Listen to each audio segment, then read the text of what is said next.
खुलुमबाय लोगोफोर, गोजोन फुंबिलि बयनिसिमबो। नोंथांमोनखौ गोदान भिडिअ'आव आरो फिन खेबसेबाव बरायनाय जाबाय। आं दिनै नोंथांमोननि सिगाङाव 7 चैत्र दान 1433 एबा 21 मार्च 2025 मायथाइनि सानसेनि फानजामुथिखौ फरायथिनो लादों। आसा खालामो नोंथांमोना भिडिअ'खौ नायना मोजां मोनगोन। गिबियावनो दङ मेष राशि। आयेनारि आयदाफोरनि थाखाय नारसिननाया जाथावना। जुदि नोंथाङा रांखौ खेवना बाहायो अब्ला नोंथाङा उनाव राङारि जेंनाजों मोगा-मोगि जानो हागौ। जुदि गासै नखरा बाहागो लायो अब्ला रंजानायजों सोमोन्दो थानाय हाबाफारिफोरा रंजाथाव थागोन। नोंथांनि गोसोआव खामानिनि नारसिनथाय थासेयावबो नोंथांनि अनजाथावआ नोंथांनि थाखाय गोजोनथाव बुब्लिफोर लाबोगोन। जुदि बबेहायबा थांनायनि सानथांखि दं अब्ला बेफोरखौ जोबथा बुब्लियाव दोनथ'नो हागौ। हाथरखिफोरा इंगित होयो दि खाथिनि जायगायाव दावबायनाया जानो हागौ। बे दावबायनाया रंजाथाव जागोन आरो नोंथांनाव नोंथांनि आंगोफोरनि लोगो थागोन। नोंथांनि दिनैनि खाफालगोनां दिगा जादों साहा, खाफालगोनां अनजिमाया जादों 1 आरो खाफालगोनां गाबा जादों गोजा गाब। वृषभ राशि। दिनैनि साना नोंथांनि थाखाय मोजां जागोन। नोंथाङा सानबाय थानाय मोनसे खामानिया आबुं जागोन। बे नेरसोननि फरायसाफोरा दिनै गावसोरनि जिउ राहायाव मोनसे गोदान सोलायनाय नुगोन, जाय बिसोरनि इयुननि थाखाय मुलाम्फा गोनां जागोन। नोंथांनि सावस्रिया मोजां थागोन। समाजारि साइटफोरजों सोमोन्दो थानाय सुबुंफोरा सोरबा सासेखौ लोगो हमगोन जाय बिसोरनो मुलाम्फा होगोन। माखासे सुबुंफोरा फालांगियाव हेफाजाब होगोन। नोंथाङा लोगोफोरजों मोनसे साबसिन सान मोनगोन।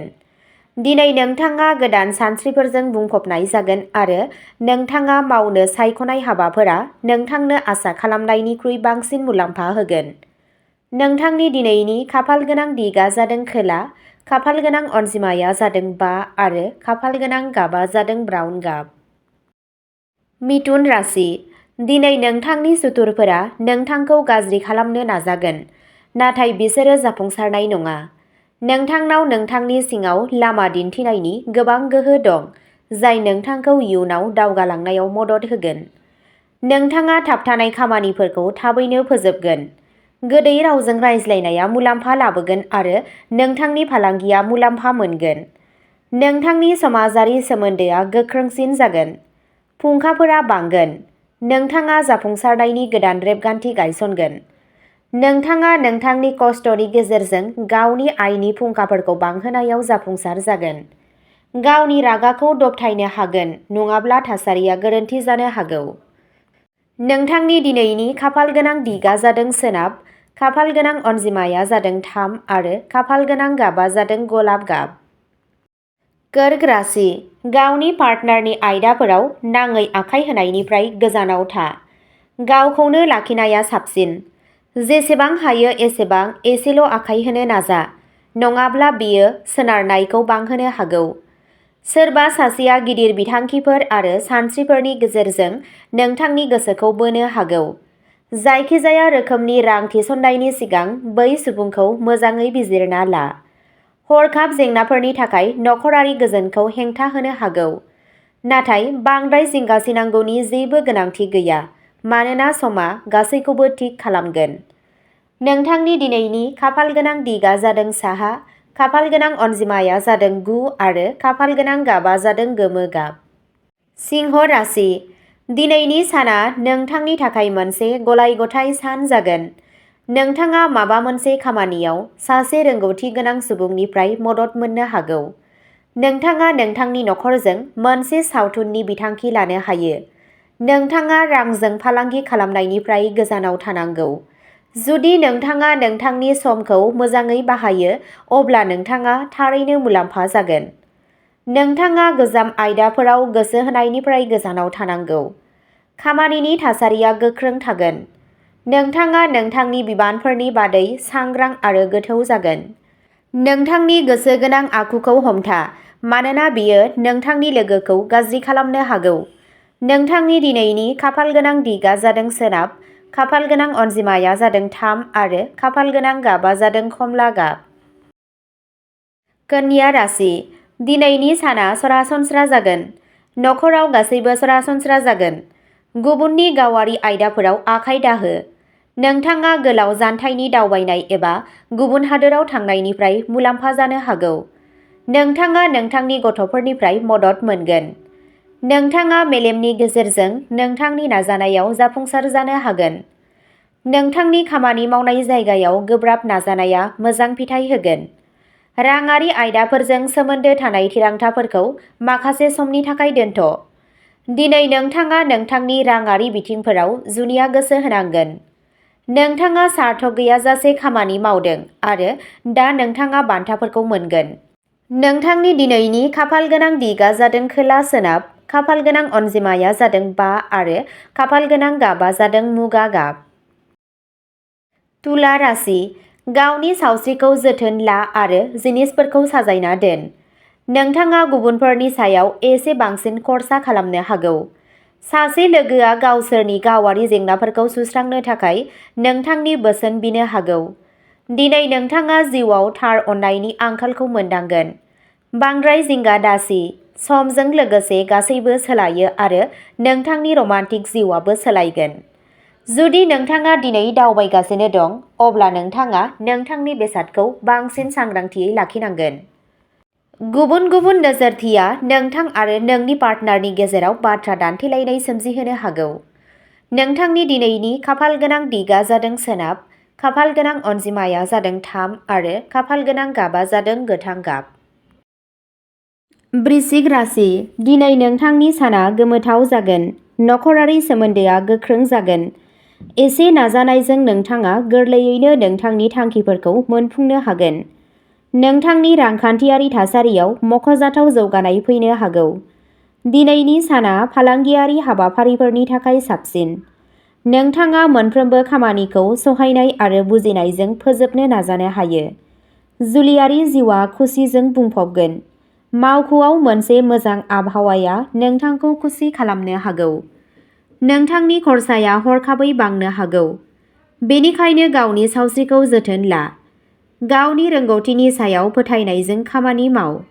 नोंथांनि दिनैनि खाफालगोनां दिगा जादों खोला, खाफालगोनां अनजिमाया जादों 9 आरो खाफालगोनां गाबा जादों गोसोम आरो गोजा गाब। धनु राशि, दिनै सोरबा लोगो एबा बाहागिनिफ्राय हेफाजाब फैगोन आरो बबेबा धोरोमारि थावनियाव थांनायनि जाथावना दं। नोंथाङा गावारि हाबाफोराव हमजागोन। नोंथाङा अरायसम गोब्राब नाजानाय आरो नाजानायनि गेजेरजों जाफुंसारनायनि फारसे दावगालांगासिनो दं। नोंथाङा गोदान सुबुंफोरजों सोमोन्दो लाखिनानै मुलाम्फा मोननो हागौ। नोंथांनि गावखौ फोथायनायाबो बांगोन। नोंथाङा बिजिरसालिनि आयदाफोराव जाफुंसारगोन। खरसाया बांगोन नाथाय बेनि बागै जिंगा दासि। दिनै नोंथांनि गोसोआ गिदिंनो हागौ आरो नोंथाङा नोंथांनि जिउ लोगोरि आरो सोरबा गुबुननि गेजेराव आबेगारि महरै बोजानाय मोनदांनो हागौ। सोरबा सिनायमोनै सुबुंनि खाथियाव थांनायनिफ्राय गोजानाव था। नोंथांनि दिनैनि खाफालगोनां दिगा जादों सा-सोनाब, खाफालगोनां अनजिमाया जादों 9 आरो खाफालगोनां गाबा जादों गोथां गाब। मकर राशि, दिनै नोंथांनि मोखांखौ मिनिनायजों साजायनाय जागोन आरो सिनायमोनै सुबुंफोराबो सिनायथि मोनगोन। मोन्नाय राङा नोंथांनि मिजिंथिनायखौ आबुं खालामनाय नङा। सानजौफुआव सासे गोजाम लोगोजों लोगो हमनाया सानखौ समायना खालामगोन। नोंथाङा नोंथांनि सनानि सानफोरखौ गोसोखांनानै गोजाम गोसोखांथिफोराव गोजावहैगोन। दिनैनि जाथायफोरा मोजां जागोन नाथाय नारसिनथायबो सोमजिहोगोन, जायजों मेंनाय आरो गोनो-गोथो मोन्दांथिफोर सोमजिगोन। बियो नोंनि जिउ लोगोरिजों मोनसे आरामगोनां सान जागोन। नाङै खामानिफोराव समखौ ओरैनो गारनो नाङा। नोंथांनि दिनैनि खाफालगोनां दिगा जादों सोनाब, खाफालगोनां अनजिमाया जादों 2 आरो खाफालगोनां गाबा जादों गुफुर गाब। कुम्भ राशि, दिनै नोंथांनि साना गोमोथाव जागोन। खामानिजों सोमोन्दो थानाय मोनसे गिदिर जेंनाया नोंथांनि सिगाङाव फैगोन। बेजों लोगोसे नोंथाङा बेयाव जाफुंसारगोन। न'नि आबहावाया गोजोनथाव थागोन। नोंथाङा हरखाबै राङारि मुलाम्फानि खाबु मोनगोन। नोंथाङा खाफालनिफ्राय आबुं हेफाजाब मोनगोन।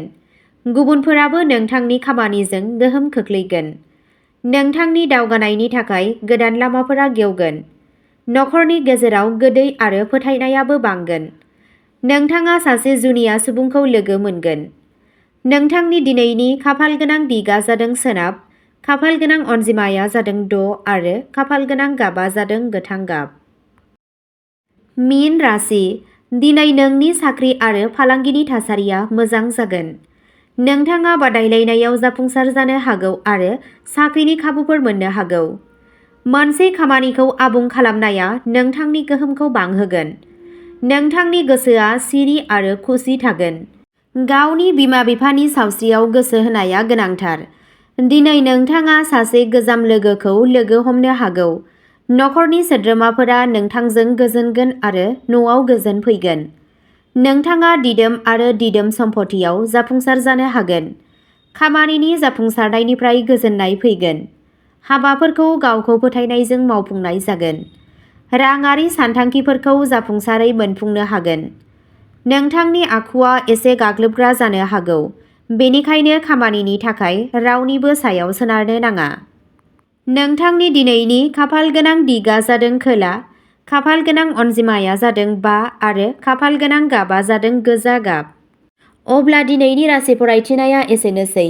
नोंथांमोनहा बेबादिनो सानफ्रोमबोनि फानजामुथिखौ मिथिनो थाखाय चेनेलखौ साबस्क्राइब खालामनानै लादो आरो भिडिअखौ मोजां मोनदोंब्ला अन्नानै लाइक, शेयार आरो कमेन्टबो खालामनानै होलांब्लानो जाबाय। गोजोन्थों।